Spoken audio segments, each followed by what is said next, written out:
J'ai acheté de l'uranium. Il est l'homme sur Terre qui a pris la plus grosse dose de rayonnement et qui est resté à peu près en vie. Bon les amis, voilà, maintenant vous connaissez tous ma passion, si on peut parler de passion, pour tout ce qui est nucléaire, radioactif. On a fait quelques vidéos là-dessus, notamment un mec qui s'est pris des doses de radiation phénoménales. J'ai aussi acheté de l'uranium où on a fait des expériences, voilà. Alors je suis tombé sur un truc, je pense que vous allez adorer. Adorer, mais aussi avoir un petit peu peur, hein, vous allez constater. J'ai trouvé pour vous la pire centrale nucléaire du monde.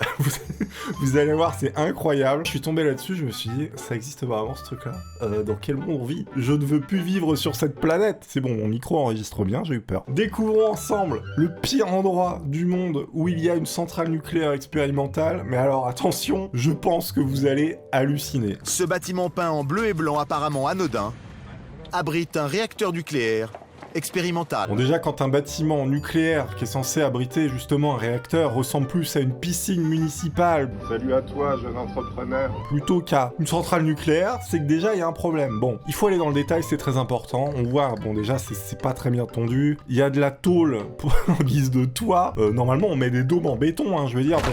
Normalement, il y a des précautions à prendre. Ne titillons pas, ce n'est que le début. Peut-être que tout est bien après, je ne sais pas. Bon, non, sinon cette vidéo ne se ferait pas. À l'entrée, les formalités sont rapides. Là, on est dans la zone de contrôle pour rentrer justement où il y a le réacteur nucléaire. Alors, bon déjà, on voit qu'il n'y a pas de problème, c'est un ticket, tu rentres. Faut savoir qu'il y a des éléments extrêmement dangereux dans ce truc-là. C'est pas, je veux dire, c'est pas une boucherie, quoi. C'est pas une charcuterie. Il y a du plutonium, il y a des trucs qui peuvent faire... péter quoi. Apparemment, il n'y a pas trop de problème pour entrer. Tout est vétuste. Seul fonctionne un petit appareil qui sert à quelques expériences médicales.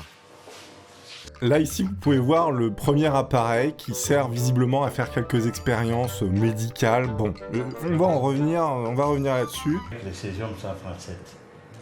On n'a pas encore du radiateur au cobalt 60. Il faut noter plusieurs choses. Revenons légèrement en arrière. Alors déjà, ça c'est une machine qui contient du césium 137. Le césium 137, c'est pas bon. T'as un bras qui pousse si t'en as trop vers toi, quoi. La machine en elle-même, déjà quand des autocollants danger radioactifs sont collés de travers, c'est pas bon.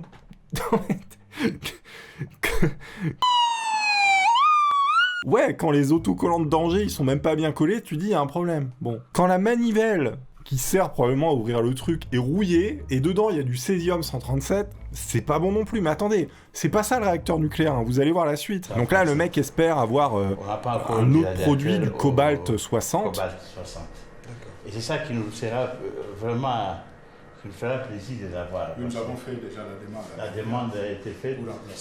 Bon là, ils expliquent en gros, ils ont fait une demande pour avoir d'autres produits, d'autres machines. Et j'ai un petit doute sur le fait qu'on va leur donner. Voilà. Bon. Il y a un truc qui est très important également dans ce genre de structure, c'est la sécurité. On va faire un petit point sécurité, c'est quand même extrêmement important. 72. Hein. 72, oui. Donc là, 72, le truc date de 1972. Non, on est... Ils s'en servent encore. Pourquoi pas? ajouter qu'il est sous haute protection quand même. Tous les lieux sensibles, comme ici, sont entourés des équipements de détection. Quand on a fermé, il n'y a personne qui peut venir. Je vois que vous avez renforcé le... Si, on a renforcé tout ça. Oui. On est dans un endroit où il y a des éléments radioactifs très puissants, voilà, où si ça fuit, ou si ça se fait voler, c'est dangereux. Les gars ont quand même collé, alors attention, hein, ils sont pas mis dans le béton, ils ont collé des barreaux aux fenêtres, c'est-à-dire qu'ils ont posé des barreaux qui sont collés, donc tu pousses, en fait, le truc il tombe. Regardez, c'est collé, hein, je n'invente pas, hein, c'est collé sur le bois, hein, c'est pas du tout ancré dans le béton. Voilà, c'est un peu rouillé, voilà. Et derrière cette simple porte, le cœur du centre. Ah, on arrive vraiment là où c'est le bordel. C'est un réacteur nucléaire, hein, expérimental. Donc là, le mec, il met ses protections, il y va comme il peut. Il est en panne depuis 2004. Donc là, il y a des trucs qui baignent au fond, qui sont d'une puissance phénoménale. Il y a des tuyaux partout, on sait pas à quoi ils servent. Ça fait combien? 15 ans que c'est en panne? Bon, qu'est-ce qu'ils font depuis 15 ans, les mecs, en fait? C'est ça, moi, je me demande. Les barres d'uranium sont toujours là. Avec elles, on peut tout simplement bricoler une petite bombe et irradier des milliers de personnes. Tout simplement. Donc bon, vous allez constater par la suite qu'il y a eu des petits problèmes hein, quand même. Hein. C'est pas resté anodin. Attention, on n'est pas dans la moquerie, parce que c'est pas de la faute de ces personnes hein, qui gèrent ce centre en fait. Vous allez voir que la faute, elle est à d'autres personnes qui leur ont donné ça. Vous allez comprendre rapidement. Eux, ils y peuvent rien, parce que finalement, on leur donne des trucs, et derrière, il n'y a pas de gestion. Donc vous allez voir. C'est assez plainte comme ça.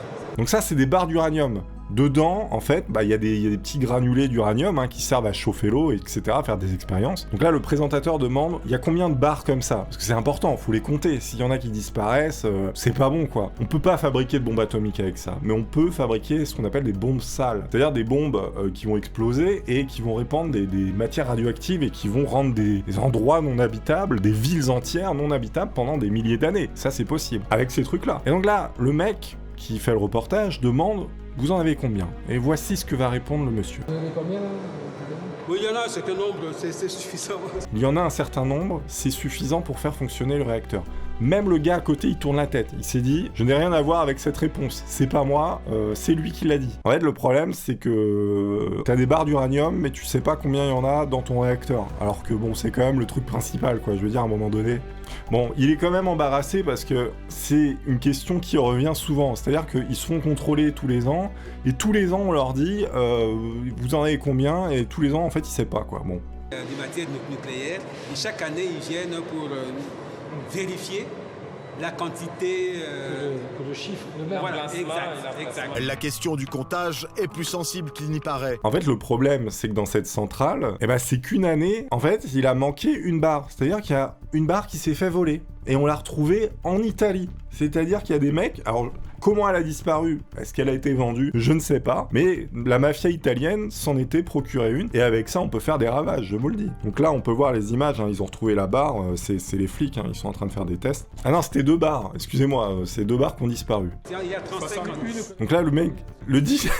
le mec dit quand même, ça fait longtemps. Arrêtez, les gars, de nous rabâcher ce truc-là. Voilà, bon, on s'est fait voler 2 barres d'uranium. Et là, ça l'embête. Mais c'est une histoire qui a été déjà au niveau de l'inventaire de combustible. C'est déjà au niveau de l'inventaire, on a déjà mis ça de côté. Vraiment, c'est pas forcément de leur faute à eux. Eux, ils y sont pour rien. C'est les gens qui ont mis cette centrale ici. Et derrière, il n'y a pas de suivi. Mais eux, ils sont là, ils font leur taf, tu vois. Ils font ce qu'ils peuvent aussi, les pauvres. On peut pas leur reprocher qu'il n'y ait pas de caméra, de système d'alarme et tout. Ils font ce qu'ils peuvent. Et je pense qu'ils font au mieux, mais ils sont un peu désemparés. Ils n'ont pas forcément les moyens, on leur donne pas. Ça a été reconnu que ça avait disparu et qu'on aurait retrouvé une barre chez nos amis italiens. Bon, c'est bien, déjà, il le prend avec le sourire. Alors, faut savoir, je crois que c'est la Belgique et l'Allemagne, en fait, qui ont donné cette centrale nucléaire, enfin, ce réacteur nucléaire expérimental. Mais sauf que derrière, ils ont rien fait. C'est-à-dire, ils ont donné, allez, bon, on vous donne ça, maintenant, vous vous démerdez. Sauf que les mecs, là-bas, ils ont pas forcément les moyens, les aspects techniques pour gérer le truc derrière. Vous allez voir le tableau de bord qui date de 40 ans. Vous pouvez alarmer ici. Oui, je peux allumer.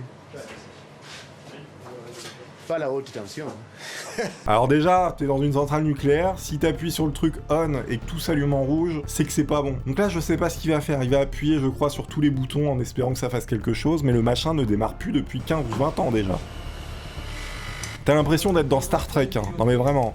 Depuis ici. Voilà, bon, il appuie sur les boutons rouges et le truc s'éteigne même pas, donc c'est qu'il y a réellement un problème. Ah si, là ça fonctionne du coup. Quand c'est rouge, c'est pas bon.